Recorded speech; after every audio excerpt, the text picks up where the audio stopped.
So this is being recorded for Muhammad.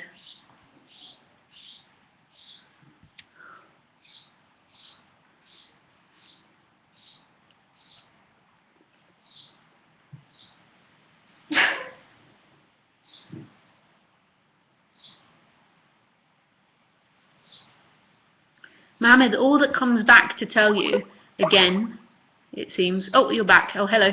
See you here.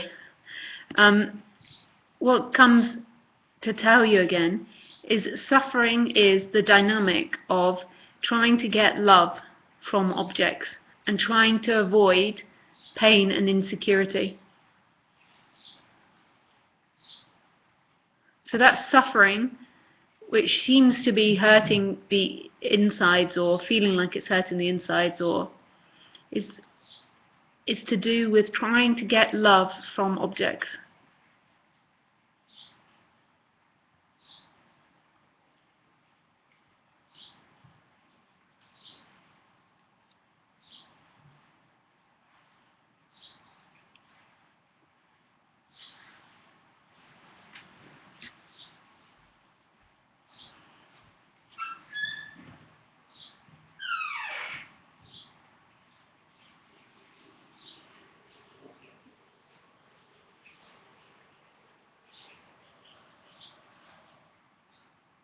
I don't know if the digestive system has anything to do with that.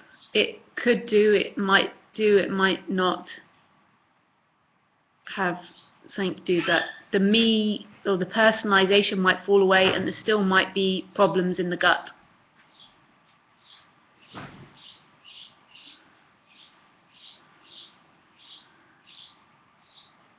But the suffering part to that comes from trying to get away from pain, insecurity, fear, and trying to get to love.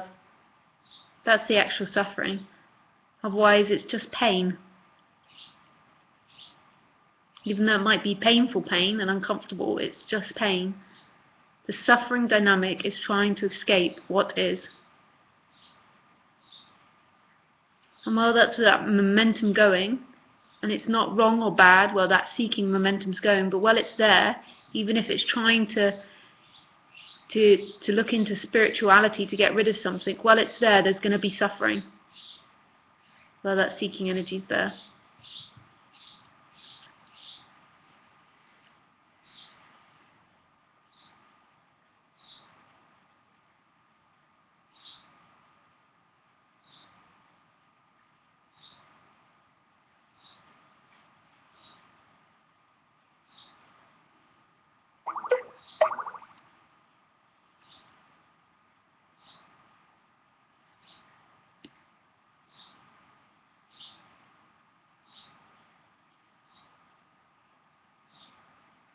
And so at the moment, Muhammad has an idea of what he wants to go. He wants the pain of the stomach to go.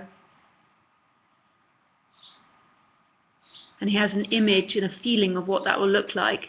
And then there's discomfort because there's feelings and sensations of what's actually happening. And then there's an idea of what it should be like. And it can only be the way it is, ever. It can't ever be any different from what's happening.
Thank you, Susan.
This is what they call God in some religions, isn't it? Yeah, beingness. Beingness. Yeah. It's, Yeah. That aliveness that's here right now is God experiencing itself or expressing itself in lots of different ways. And it was never something separate. There's never something out there. It was always God has never kicked anyone out of Eden or abandoned anyone. God is always there.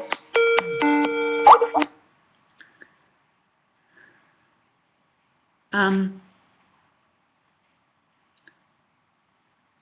so those whole stories of being kicked out of Eden aren't that somebody physically was, it's always God. It's just this waking dream of being someone separate from everything else. And that God is something out there.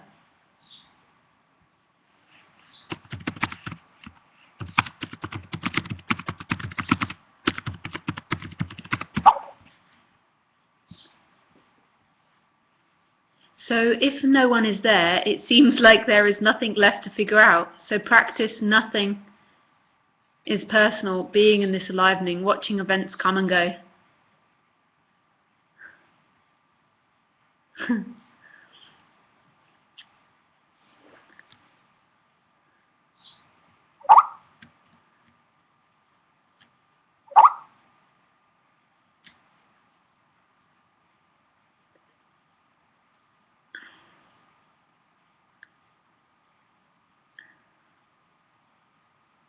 It's not about you practicing it, Renee.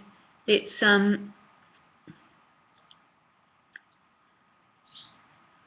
like not practicing life isn't personal or being in aliveness or watching events. It's that all there is aliveness expressing itself as thought, expressing itself as urges, expressing itself as bodies, expressing itself as light, expressing itself as sounds, expressing itself as pain, as pleasure.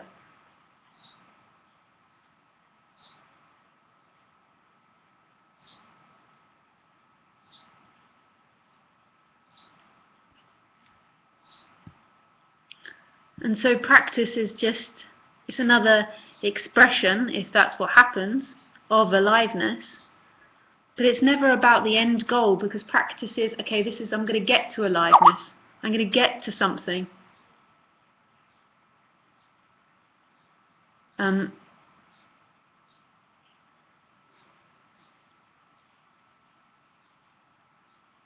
so that's from the idea of aliveness is in the future. Aliveness is this. Aliveness is the expression of the practice, not the act of what you will get at the end of the practice.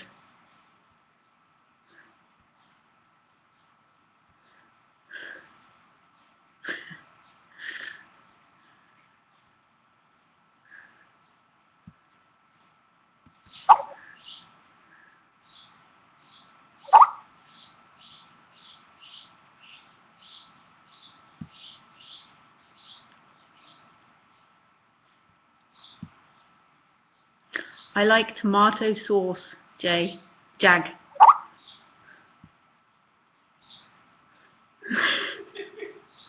He asked me what sauce I like the best.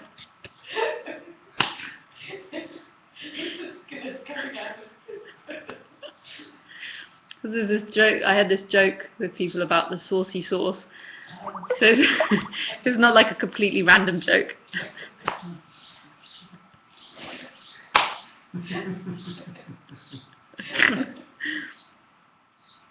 Because every time I say sauce, I keep wanting to go tomato sauce, and I'm talking about sauce like the source of everything. So it just became a bit of a joke because in English it sounds very similar with my accent.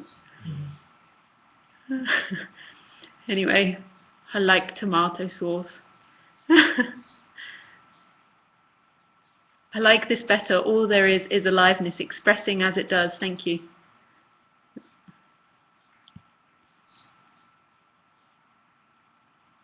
So how come you like the concept of God? Concept of God? Yes. Oh, not the concept, just the word. God as a word. The word. Yeah, I just love that word. Yeah. Yeah, well, opposite way around, it's dog. It's just a fantastic word. Why? It's just fantastic all round. It works both ways. Yeah. But it's also seemingly been misused so many times about anything. Yeah.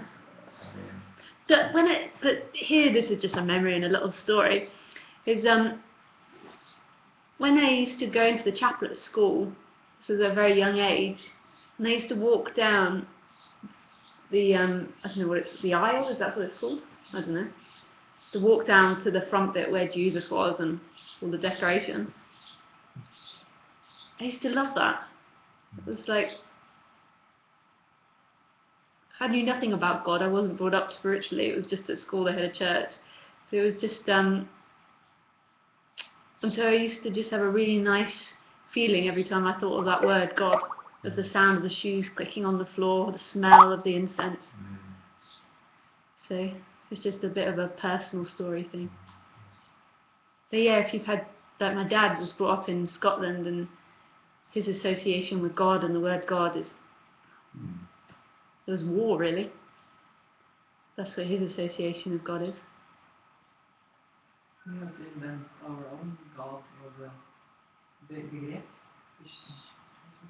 The concept. Concept, yeah. Kind of our own individual God concept. Yeah. And then each one will resonate, and for some it really, really doesn't resonate, that word God. It's really not a word that works. For some people it really doesn't resonate, the word God. It's got so much attached to it. But to me, right here, it's another word for mystery.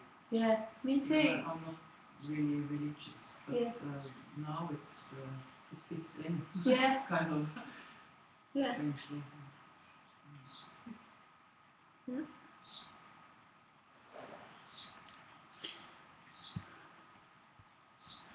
Yes, I can mute my microphone. I don't know how to do that.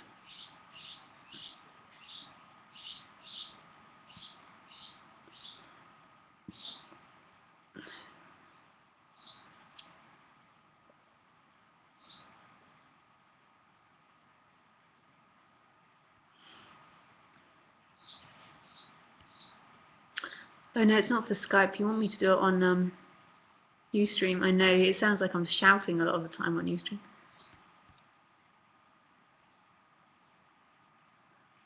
I don't know how to do it, Mohammed. You just have to turn your volume down. Oh, here. Oh, I see. There you go.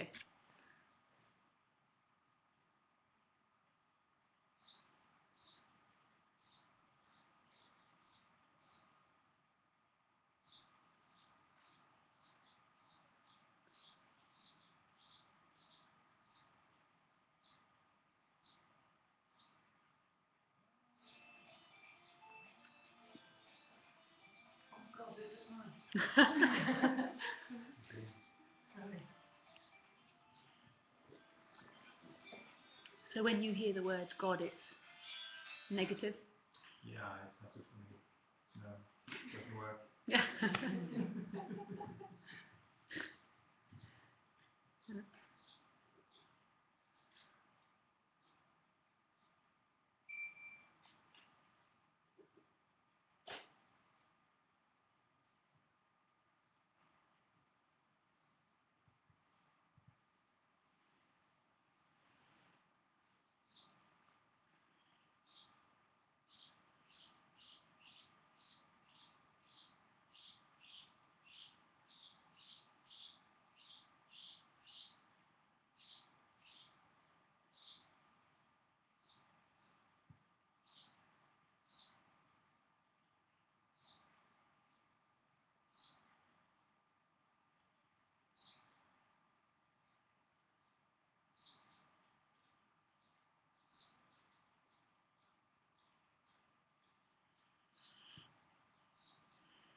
I think you briefly commented on it, but I'd like you to say more about being in the now, right? Because it's quite popular to tell people that you should practice being here and now, and the power of now, and all that stuff. And from one perspective, of course, how could you ever fall out of the now, right?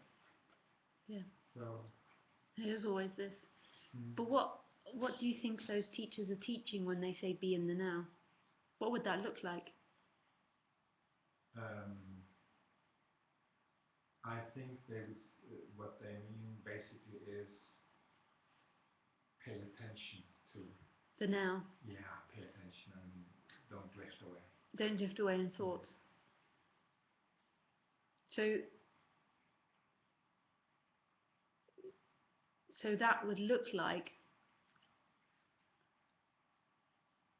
in some way, sort of putting attention here on this hand, and then every time a thought comes, don't think, pay attention. Yeah. Something like that. And could it be that that one that says don't think, pay attention is the same one that's the thoughts that are the thoughts? So there's a thoughts or the daydreaming of living in California or eating lunch or dinner, whatever it is. And then there's somebody that comes in and says, who is that one? And are thoughts not being present? Or are thoughts always present?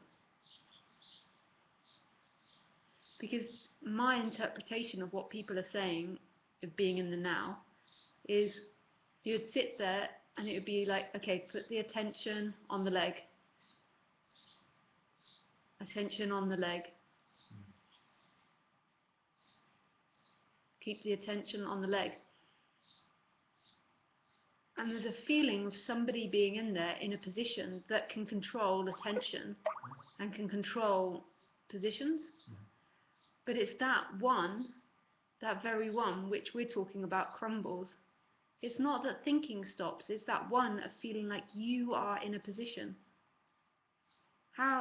Why is that more you than the light? Why has that little tiny part of functioning become who you are? And it's that whole committee meeting, and it's not the thoughts that are issue of like, okay, now you've got to cut the toenails or something. It's not that, it's that feeling of a position somewhere. There is aliveness in which all of this comes out of. So out of this aliveness comes these thoughts, comes the light, comes the sounds.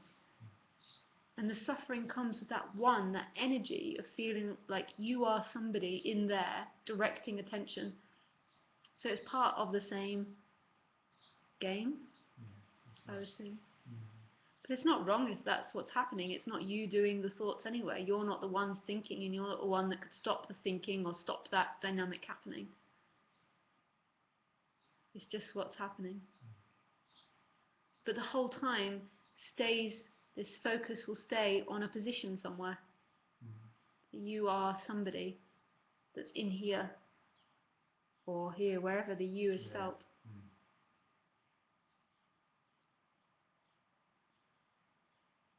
And that seems like immense suffering, trying to force the focus. Or not immense, but it sounds uncomfortable. You've got to work for your freedom. But it doesn't have to be that strict or hurtful to kind of scan your leg, scanning your body. Yeah. It's just a float, and then you can have a good float feeling in it. Yeah. And preparing to meditate or something. And meditating is like letting go of my ego or myself, I think. But then the question always comes back to, who are you? Are you that one that's choosing to meditate, or is there something much grander there? Grander. Yeah, but that's okay if there's something grander. I feel that there is something grander when I meditate. Yeah. But I'm a part of it. I'm only breathing. My body is away, and I'm only my breathing. Yeah. But that thought, I'm going to meditate, where does it come from? Where is this you? It comes from a will to be a better person. A will to be a better person. Okay, so where does this will to be, in the experience, where does this will or urge come from to be a better person? Where is the source? The source is in the conflicts with my children and my family. There it starts. Okay, so that's another idea, but that idea is arising from where? Now, like right now, where is that idea arising from? From nowhere. Right now, it's from nowhere. It just appears. Yeah. And the assumption always is saying, you are that person in the thought. You are the person that's in conflict, or you are the person that needs to meditate. And I know it sounds really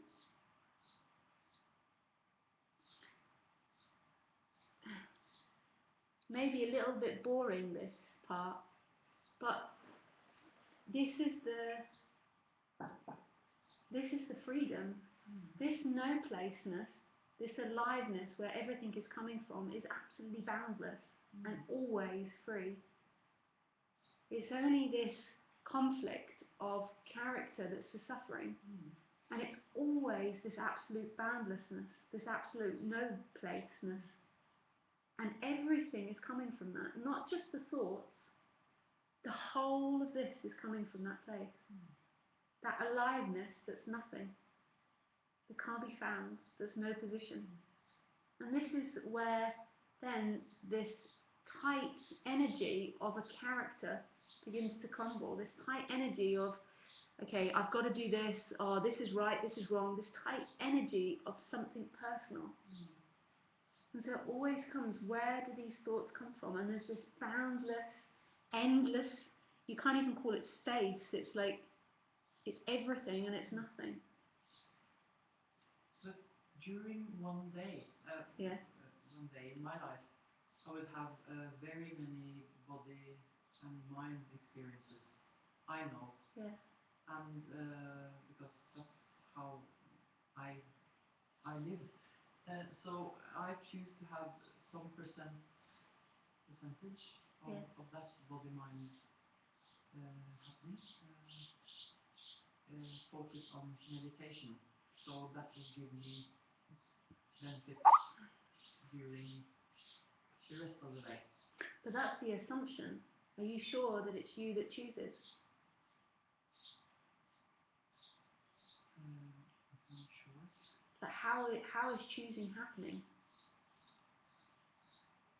A thought comes up to pay attention to the breath or to scan the body, and then there's relaxation. But is that who you are? That one that says, I'm going to choose to scan the body, or is that a functioning that's happening in something?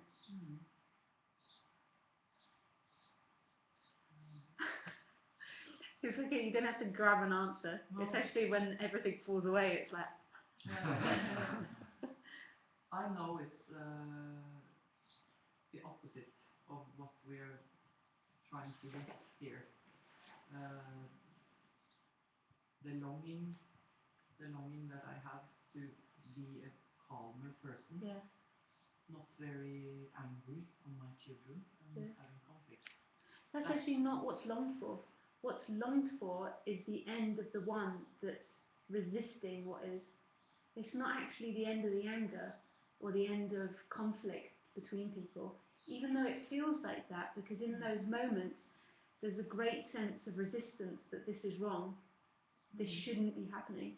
So it's not actually the conflict, it's that sense of, I've done something wrong, I'm guilty for whatever's playing out now.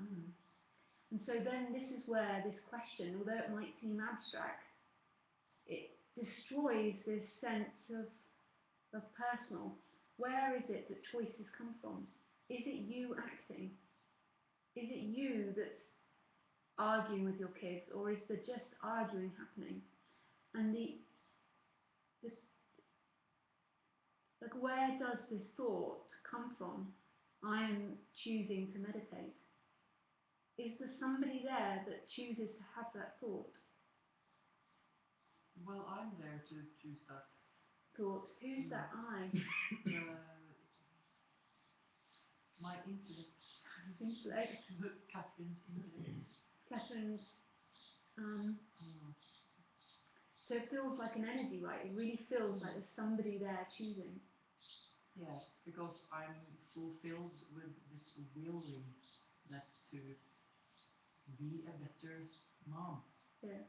That's what I want, and I don't want my children to remember me as an angry person.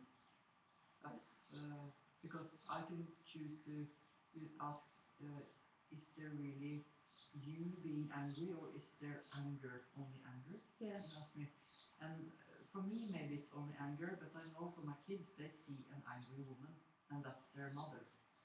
So I try to read their minds and do not want to destroy them with anger. With anger.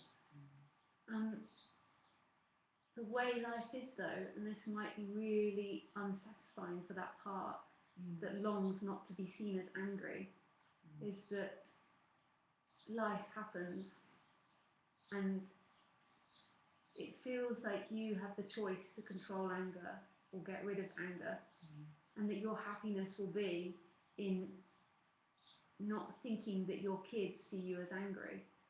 But that's not actually what's wanted. It's not possible. What's wanted is the end of that one that's looking for a certain experience. Life is what it is. And the kids might not perceive you as angry, but then they might perceive you as too giving or whatever it is. They might perceive another negative. They might perceive a more positive, who knows? Yes, but I have focused on the anger part, so it might be another thing. But so the trick to this is, if there is any trick, there's not really, is where is this you? When it happens, or when... Who is this you? It feels like who you are is this committee meeting, this one that says, okay, let's not be angry with the kids, let's devise a plan, okay, we're going to meditate. And it has a little conversation, and it feels like there's an energy there of you, and it's jumping from the side to side of this discussion, and it feels like it's inside the body, or inside the head. It feels like you're inside something.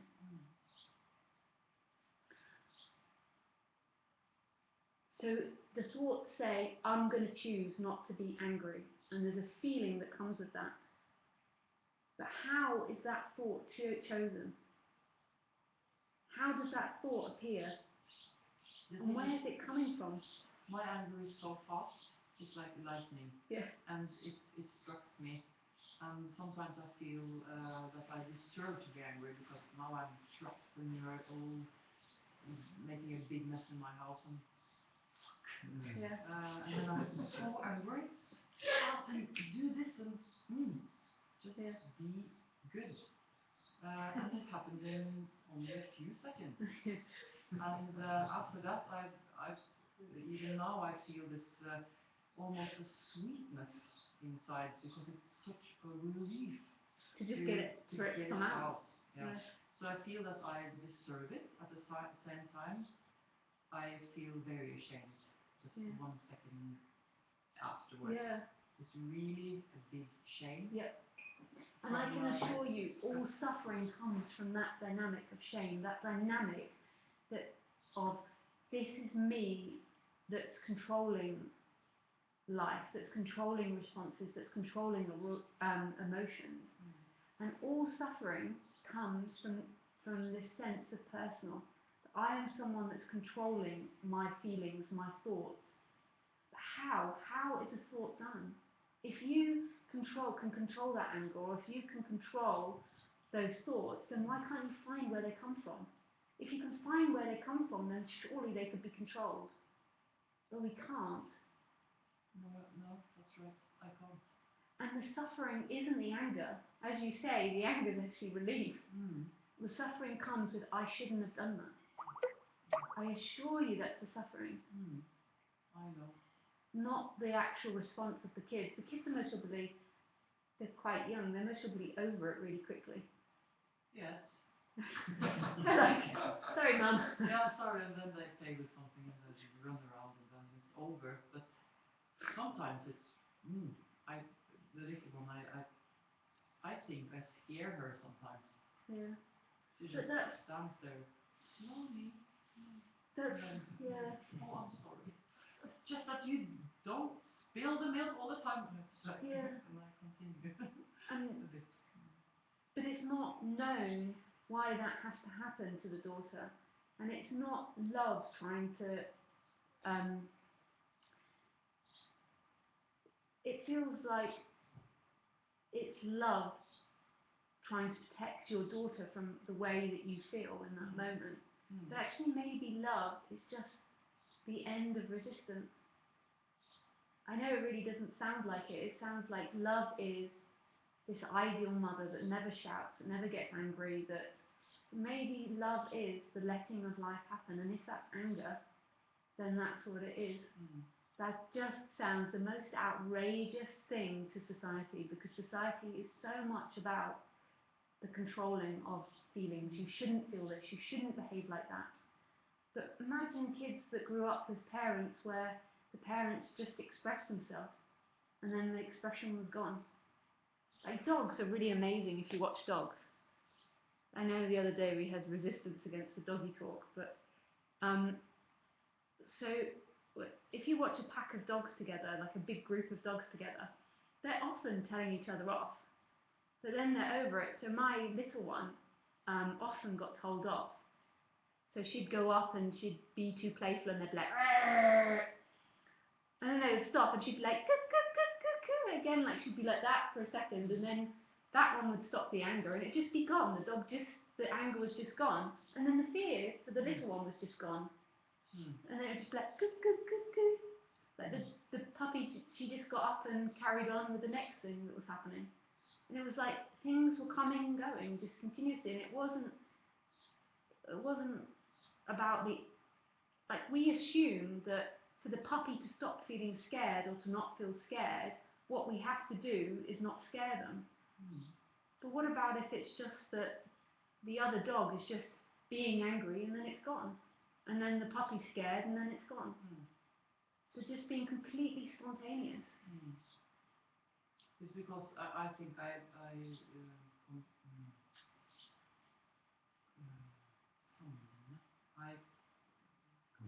compare myself to my daddy. He was also a kind of an angry man, and he scared me. But he was angry in another way. But that's what I'm scared of. Because even now, as a grown-up, I'm scared to make him angry. Not in this Stone Age way, but in a very sophisticated anger he has.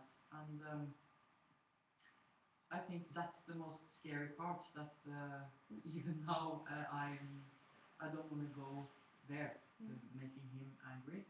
So maybe I have another sort of anger, which is not scary for my kids. I hope not. And then there's this story that goes, my suffering was because of my dad's anger. Therefore, I don't want to inflict suffering onto children. But what if suffering is resistance to what is? It's not actually the experience of what is. So it's not the anger that's the problem. It's then the guilt and the blame and the shame and the embarrassment of the personalization of the anger. And so it's not, your kid's not going to suffer from the anger, otherwise it's just anger. It's just, what will start in your children maybe is then the dynamic, they shouldn't be angry with me. And then that's when the suffering comes. Otherwise it's just anger. It's just like the dog. The dog is over, the puppy's over, so that the older dog growls, and then the younger dog's scared, the older dog stops growling, and the younger dog's over it. That's just the natural flow of things. The suffering comes from the personalization of life. I assure you that it's not the anger that's the problem. And maybe the most amazing dynamic between parent and child is not being not angry or not certain emotions. It's just the emotions appearing and disappearing. Appearing and disappearing. And then for the child it'll be scared, and then it won't be scared. And maybe that's an easier flow than this idea of shoulds and shouldn'ts. So then the question comes to, so if that is the way of things, then the question comes, is it you that's controlling? If it's not you that's controlling, then that whole secondary dynamic of I should and shouldn't do this will fall away. Like I've got life wrong. So where is it that thoughts come from? Are you controlling thoughts or emotions? And you don't have to answer this. This isn't really questions. It's just something that might get pondered or not. Is it you that does this? And is the suffering actually anger or sadness or other emotions arise? Whatever the emotions are. Or is it the weight of I should or shouldn't have done that? And here, from this perspective, suffering is this dynamic of personalizing life. Otherwise it just comes and goes. Someone shouts at you, and then it's gone. So it's not, they shouldn't have done that, I shouldn't have done this, I'm really bad, they're really bad, I'm guilty. It's just what it is. It's blah, blah, blah, blah. And then it's gone. And animals are so amazing to watch for this. Like these dogs on the beach, they were always fighting over food, and it would be like, fight, fight, fight, fight, fight. And then they'd pee. It was just, or they'd shake, or they'd just get up and be like, no. It doesn't feel like that because the mind can only look at objects that are the problem, so it can only look at anger. It can't look at the seeker, at who it is. It can only look at anger, it can only look at responses. These responses are what we shouldn't have. And this is what we should have.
I don't know if that could be heard. Maybe you can rewatch it. Oh yeah, I try to put it in my daily life now. I put it in my... Yeah. It's such a huge difference. It's not about controlling the responses, it's that the problem is the one that wants to control. It always is. Otherwise life just happens, it comes and it goes.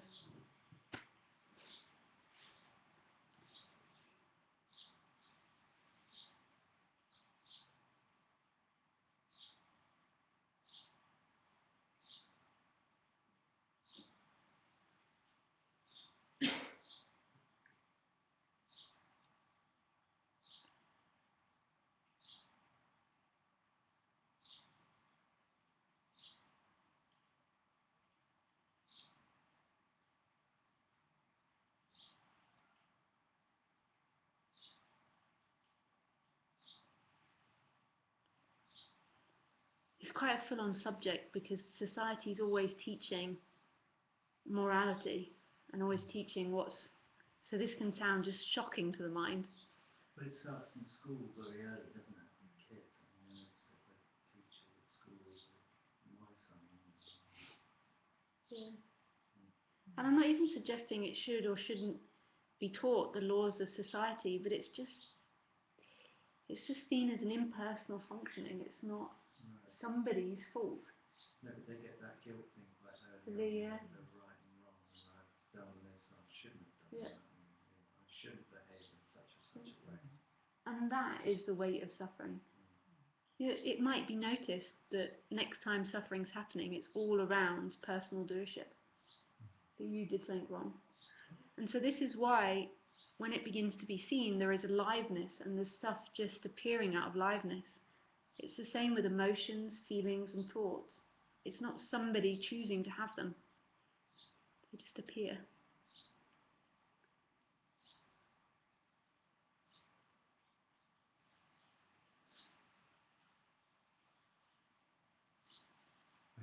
fascinating that it can be seen so clearly that there is no one. Right? Okay, cool. Sorry? Cool. Yeah. That there's no There is no one. one. There is no one. No. It can be seen. Mm. Very clear. Wow.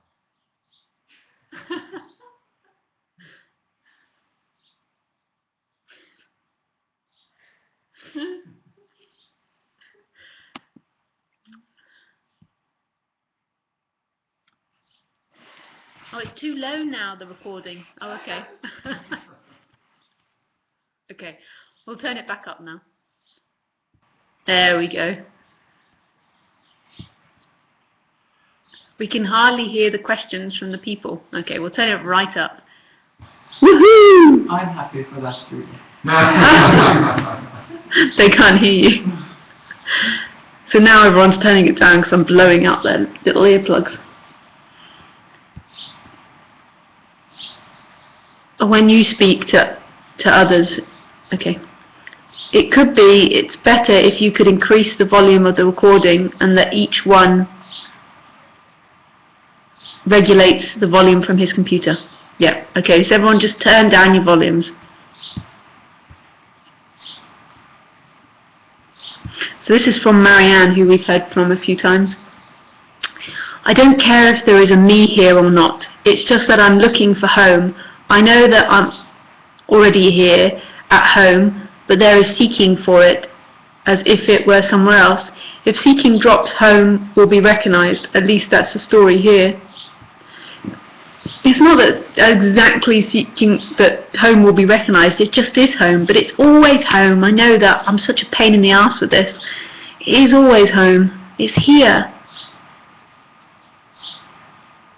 And I also really understand that momentum of, this isn't enough, I want more, I want more.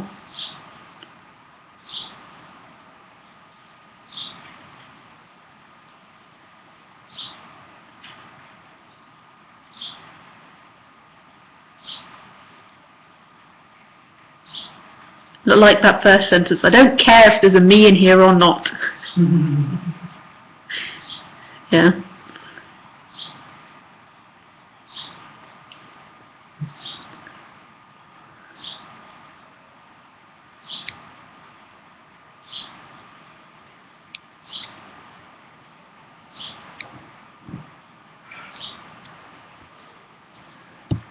Oh.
Oh yeah, seeking is the resistance to what is, but it's also arising in what is.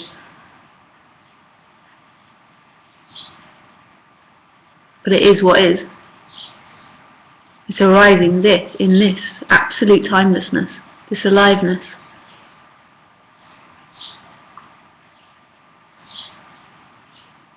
Seemingly, actually, can't actually be found.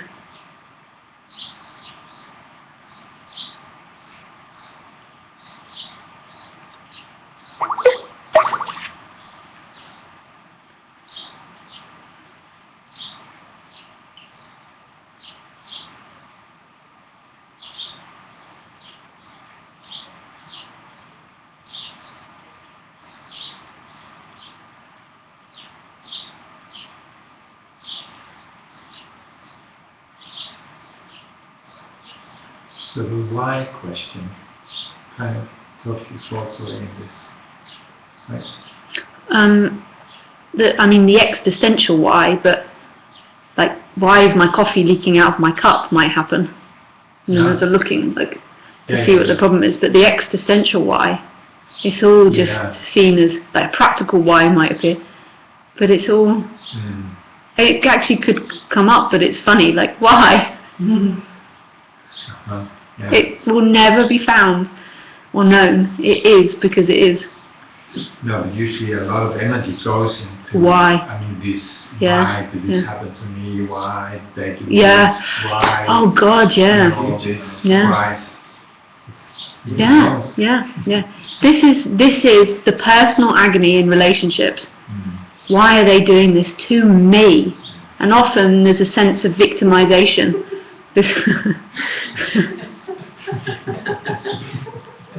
And then the only answer there really is, and this is awful, I sound like such a shithead, because they are. That's the only answer. But it's the freedom as well. It doesn't sound like it. It sounds like, no, you need to find a solution, and you need to know how to control them. But the actual freedom is because it is. Like, I was joking with my brother's not into this at all, this subject. He thinks it's all weird. But the other day I said to him, why is your friend moving house? And like, he knows nothing about this subject. He looked at me like I was an idiot and went, because she is. And I was like, And I went to him, that's such a profound answer really, isn't it? And he was like,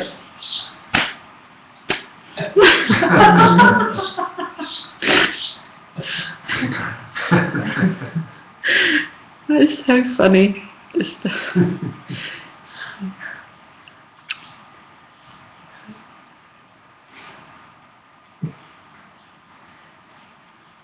it's just this functioning just became this description, this ability to be able to describe past and future, which is what humans have, this ability to describe, became who you were. And that's where the agony began, this ability to describe what's happening, what the body did. And it's like, okay, I am this description, and I did wrong because of what happened. Or this is who you are, this description, and you did wrong because of that. And it's something that animals don't have. And from here, it's just seeing this spontaneousness in animals, and they can still be shitheads. The white cat over there last time, I remember being like, good. I was like, I was like, Like, and it just did what it did. It wasn't wrong, or that's just what happened. So they still aren't these ideas of Buddha saints or something. They're just responses and urges coming, but that's the freedom. The seeing of that it's not personal life. And the description of the body-mind mechanism isn't needed for life to happen. So this description of what the body's done what other bodies have done isn't needed for life to happen. Life happens anyway. It's not because of a description. I did this because of that. And it's not wrong, this ability of describing. It's just suffering begins when that dynamic of I am a description. I am past, I am future, and I am a separate entity who's choosing to do life.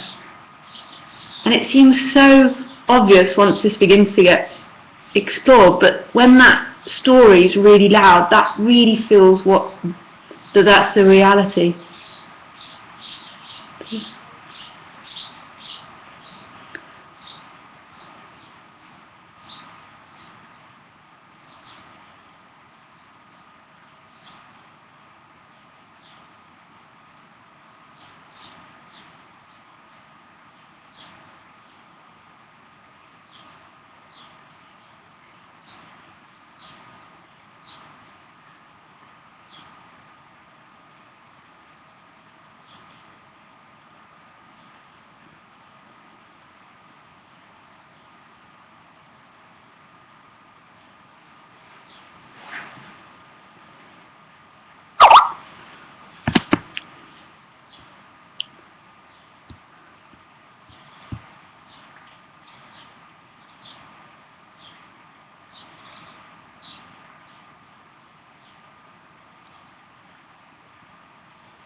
Hi Gina. Where we met, just because I can't see you because there's a picture of her with a fly costume on. So just remind me where we met? I know that we met at the SAN conference, but just remind me of an interaction that happened? Because you're covered in looking like a fly.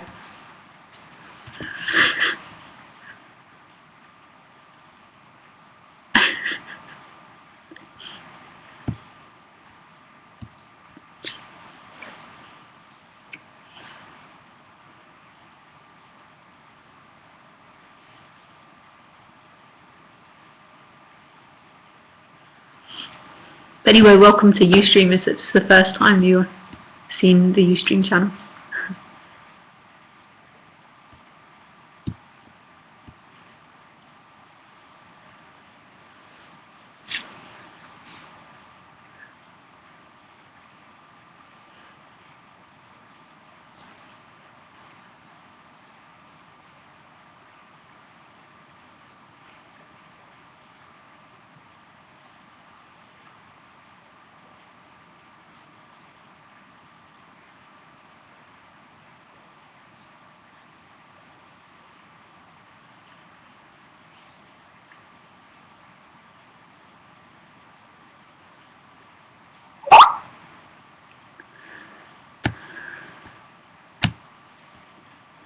So this I, who we think we are, this me, is the same importance as the teacup,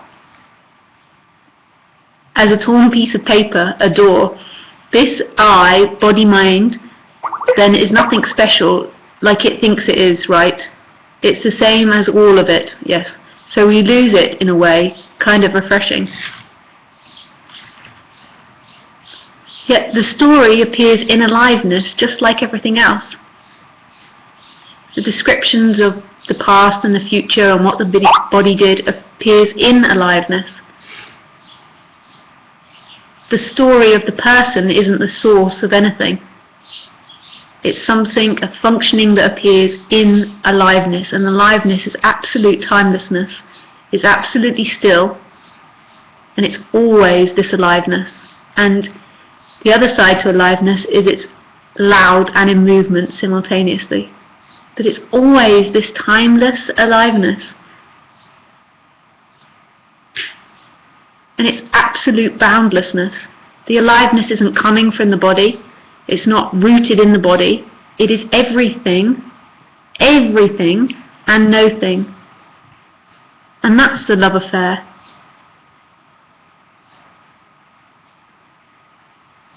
The love affair isn't really the one story meeting another story, although that's some form of game happening.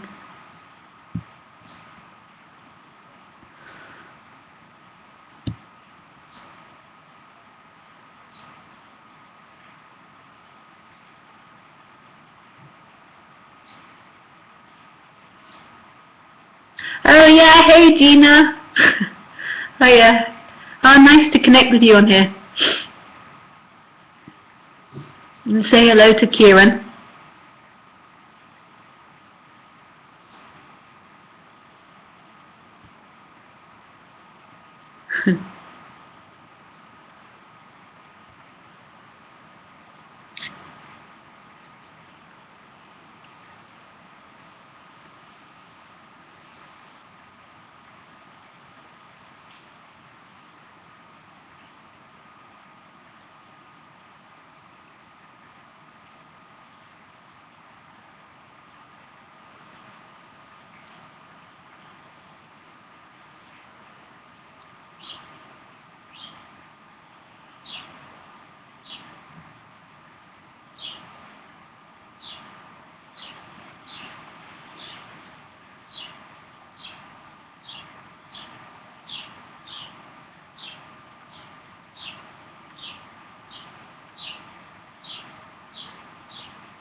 So like clinging to things as well, there's that, whether it's to a relationship or to that fear of like losing things or money or whatever it happens to be.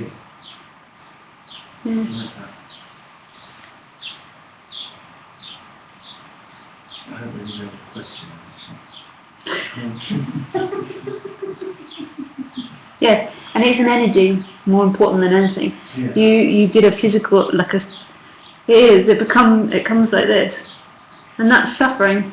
This dynamic of this has got to be kept for happiness, and that's what it's about. The me dynamic. It's always this has got to be kept for this reason. But it's more energetic than anything. You can't. It's not that the thoughts can be heard. It's just.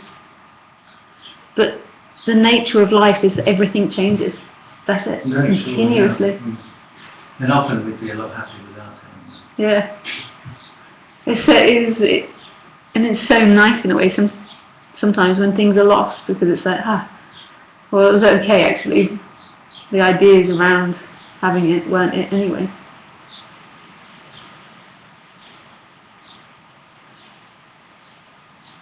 But that is it as well, ultimately. Even that attachment is arising in the timeless. It's always the timeless. It's just this energy contracts in it and makes it feel subject-object. I'm here with my things and everything else is there. But it is ultimately arriving in timelessness. It's always this boundlessness. It's always freedom. Although freedom isn't a great word.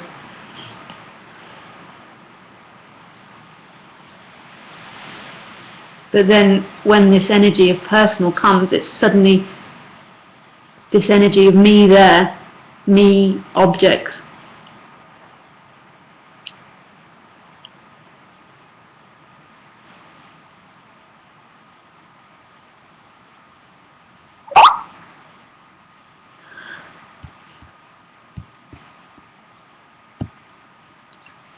Lisa, I don't understand what resistance to what is has to do with an imaginary me. If there was no resistance to what is, if here there was a yes, would there still be identification as a me? What would care whether there was a me or not?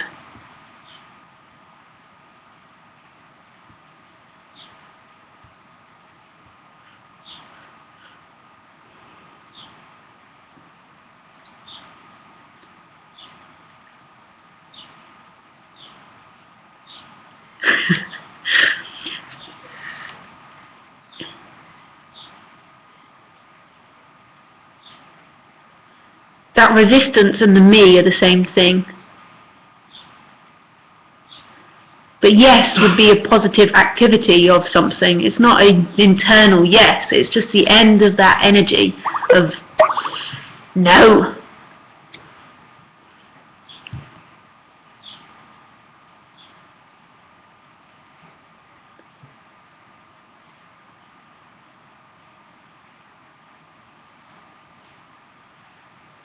And ultimately, if these, who gives a crap about the wording me, no me, it's the falling away of that energy of personal. That's the best way, well, it's not the best way, but it's the way it's being expressed here. It's that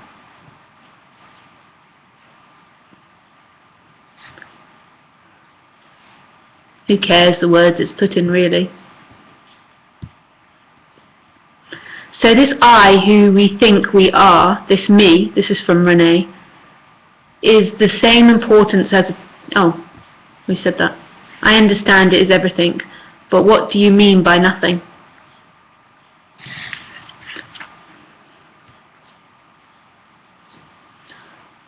So aliveness, this beingness, this amness, not deadness, whatever we call it, is everything and nothing. Is everything and no one thing. And no particular thing. It's everything and nothing. There's nothing which is more it. Not an action, a behaviour, a me, a no me, the Skype, the computer, the ceiling, the light. It's all it. And it's nothing as well.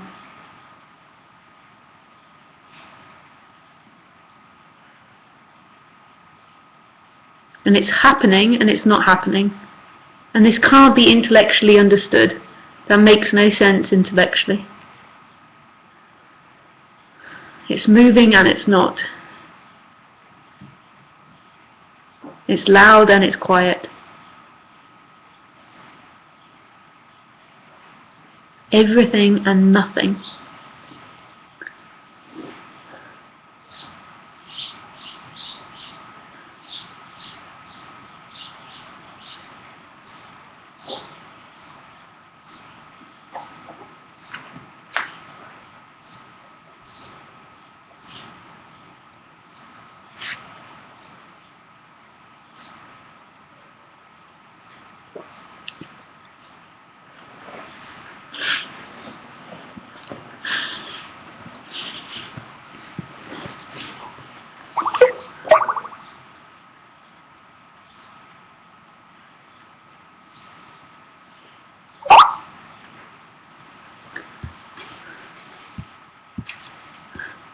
So this resistance is supposed to be happening because it is.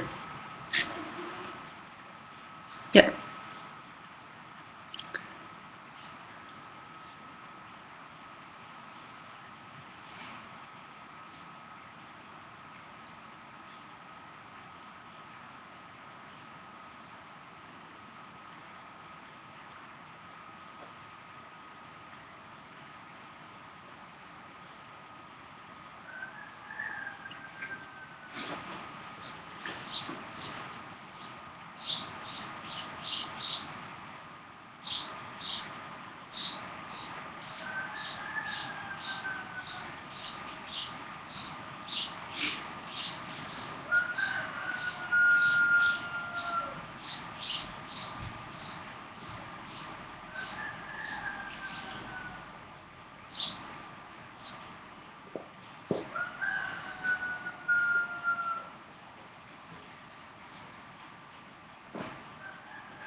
So when you say supposed to be happening, it can sound like something is predetermined. Right? I guess that's not what you think now. No, it's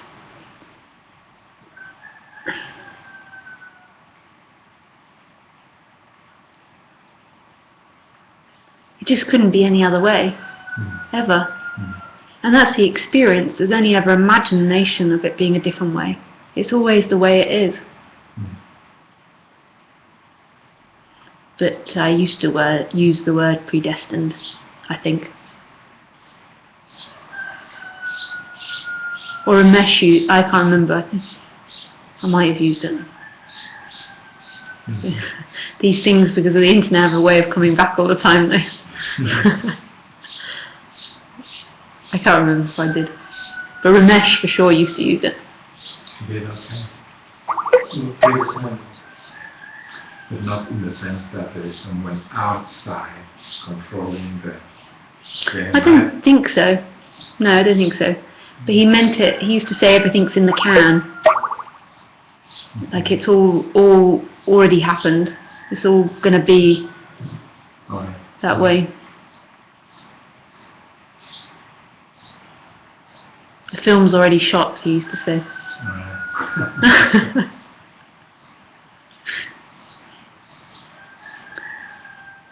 Which is if you step out of the idea of time and future, in a way, that's a creative way of saying it. If you're not looking and taking that as, okay, there's a film that's going to happen in the future. But it's quite...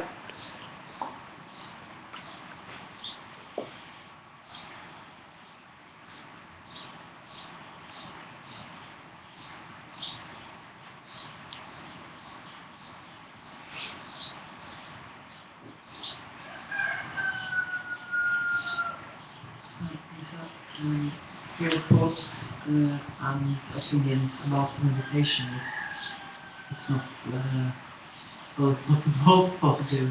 What's my thoughts and feelings about meditation? Because sometimes they get misheard. So just say what you think I said, and then we'll just see if that's what I said. But meditation could be more disturbing than helpful. Yeah, I have met people that have had severe depression from after practicing meditation. Yeah. But I don't actually personally think it's positive or negative, it's just what it is. And I've had some people that given positive accounts of it as well.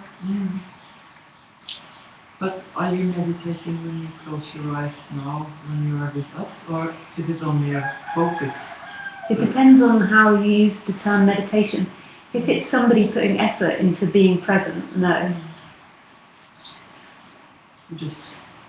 It's just what happens, just what's arising. There's no sense that I am that person that's in that committee meeting, that those thoughts and ideas arise in aliveness. And aliveness is what is. Yeah, so it's an improvisation meditation. Sorry? It's like an improvised meditation. Because it just happens. It just is what's happening. Yeah, you don't plan to do it, and it's just what it feels like. Yeah, and I'd also say that everything's meditation as well. It's also drinking the tea. It's also walking and listening to the birds. And I wouldn't say it's just something that's sitting on a chair or sitting with the eyes closed. But this whole, if meditation arises, if what arises is the idea to meditate, then that's what arises. But the question that I keep questioning is, who is it that's meditating? Who are you? But I didn't mean to sound negative or positive about it's just interesting. meditation. Everybody just embraces meditation in my village, my friends and everyone. Yeah, so it's getting a lot more popular now. It's the idea of meditating. So, and I just I question who is the one that stays present and who's the one that's doing the meditation. Who is it? Where is it coming from? This thought, I'm going to meditate. Is there a you there that's meditating? You know, it sounds like, I remember that my friend years ago when I was a teenager pointing like this and going, what was it that you said? Who is the one pointing? Or what's that famous meditation they do with the finger? The Zen Buddhists tend to do it. Does anyone know this one? Yeah. It's like, they ask like a question like, oh yeah, who's the finger pointing at? That's it. It's something like this. Who's the finger pointing at? I remember looking at the finger and just being like, me. And it seemed like such a stupid thing, and I remember just thinking, what a wally. But it's really profound, because when you, like, if you look at the finger, like, who is it that can be found? And it seemed so, it seemed like the most senseless thing. But there's such freedom when it's seen that there isn't somebody there that's meditating, there is never been somebody there that's doing life. Life is effortlessly happening, and that's the freedom. And it's all happening in aliveness. And the aliveness doesn't belong to a story of somebody.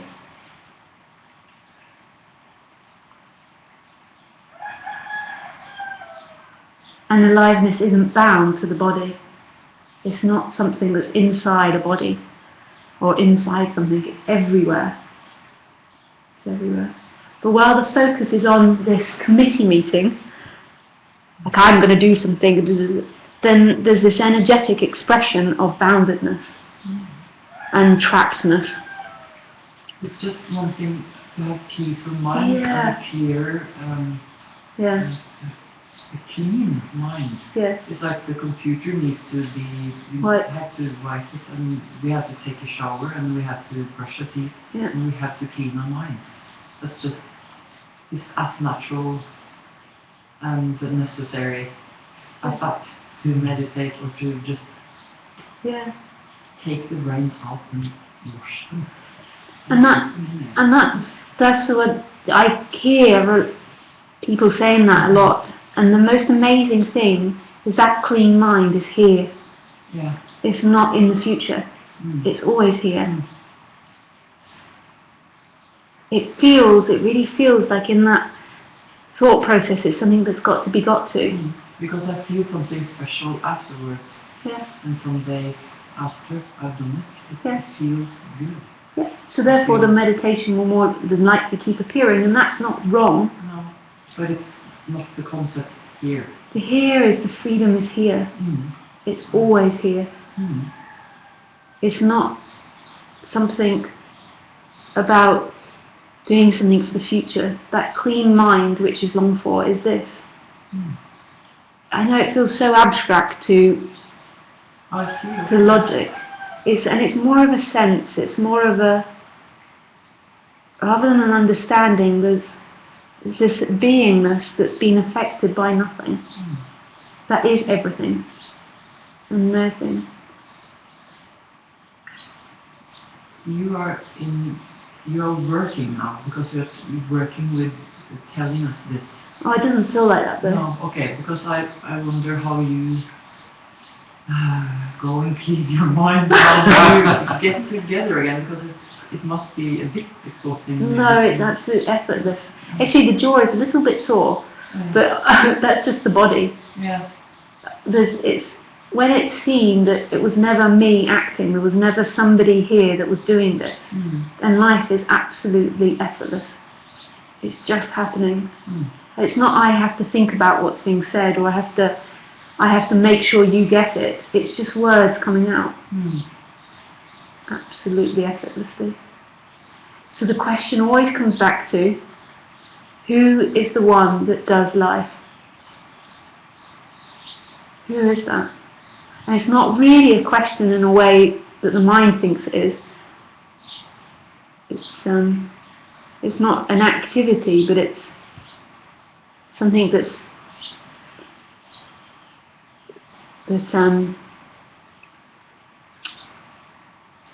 that points to a freedom that's here. It's the birthright of everything. Even that's too dramatic. It's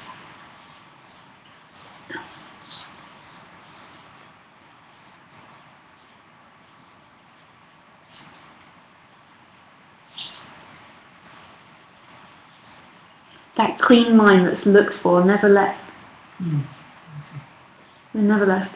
So in Buddhism, to mend it again. It seems like, while that activity's going, it seems like that's what has to happen. Like the Buddhas, if you're liking meditation, in Buddhism, what they often say is it's always Buddha nature. Like this is Buddha nature, and it's not something that will be got in the future. it's always found right here, and it's always this. But this functioning, this mental functioning is always looking for things to do in the future.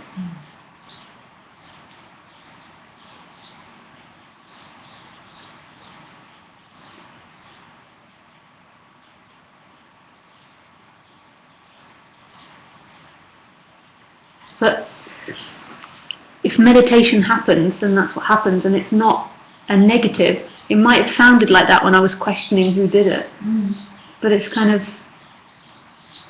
Because something, if I don't meditate, something else will happen, and that's more meaningless to me. Yeah, at the moment that might do what see. Yeah. So meditation happens, and that's not wrong. It's just maybe a question will come: is who's meditating? It's an exhausted woman. Mother who needs time for herself. Yeah. That's what it is. That's what it seems like. That's what it seems like.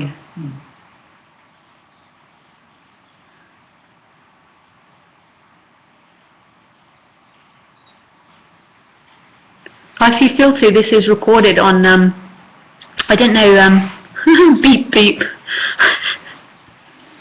You're so cute, Marianne. I'd got it on her page, so I can't hear her when she asks questions. It doesn't beep, because she's open on Skype. And so she's going beep beep to try and get me to hear. It's recorded on Ustream, so if it ever comes up the feeling to watch it again, it will be under today's date. Conversation. But it might never come. You might find that it doesn't happen, which is absolutely perfect as well.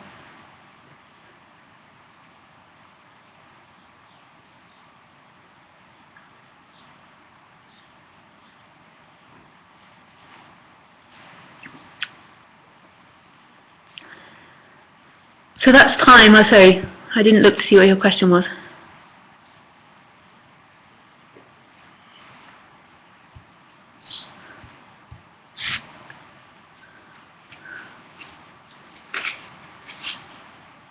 So if anyone has any more questions, we've got 1 more minute.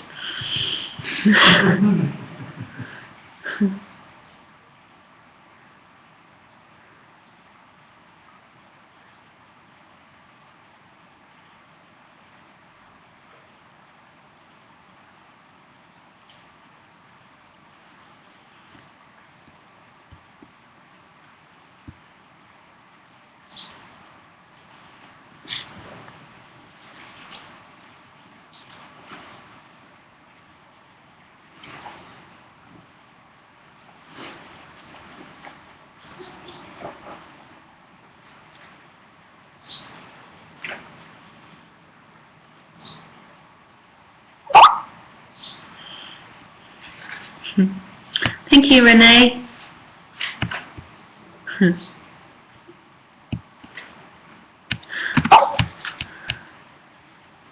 Well, thank you guys on Ustream. See you tomorrow. Bye.